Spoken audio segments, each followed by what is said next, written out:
ভোটের উত্তাপ চরমে, সংঘর্ষে উদ্বেগ বাড়ছে। বিধানসভা নির্বাচনকে কেন্দ্র করে পশ্চিমবঙ্গ জুড়ে রাজনৈতিক উত্তেজনা ক্রমশ বাড়ছে। ভোটের দিন যত এগিয়ে আসছে ততই বিভিন্ন জেলায় সংঘর্ষ, বিক্ষোভ ও নিরাপত্তা সংক্রান্ত উদ্বেগের খবর সামনে আসছে। রাজ্যের একাধিক এলাকায় রাজনৈতিক দলগুলির মধ্যে সংঘর্ষের অভিযোগ উঠছে। কোথাও মিছিল ঘিরে উত্তেজনা, কোথাও আবার পোস্টার ছেঁড়া ও দখলদারিত্ব নিয়ে বিবাদ পরিস্থিতিকে আরো জটিল করে তুলছে। সাধারণ ভোটারদের মধ্যেও নিরাপত্তা নিয়ে এক ধরনের আশঙ্কা তৈরি হয়েছে। শাসক দল তৃণমূল কংগ্রেসের পক্ষ থেকে অভিযোগ করা হয়েছে যে বিরোধীরা ইচ্ছাকৃতভাবে অশান্তি তৈরি করছে।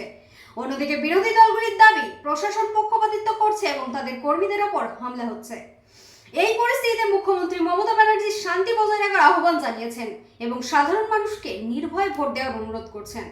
অন্যদিকে প্রধানমন্ত্রী নরেন্দ্র মোদীরও রাজ্যের আইন শৃঙ্খলা নিয়ে উদ্বেগ প্রকাশ করে কেন্দ্রীয় বাহিনীর সক্রিয় ভূমিকার ওপর জোর দিয়েছেন।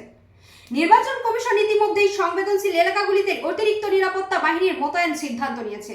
পাশাপাশি ভোট যাতে শান্তিপূর্ণ সম্পূর্ণ হয় তার জন্য কড়া নজরদারি চালানো হচ্ছে। ভোটের আগে এই বাড়তি উত্তেজনা রাজ্যের গণতান্ত্রিক পরিবেশকে কতটা প্রভাবিত করবে, এখন সেটাই বড় প্রশ্ন। নমস্কার।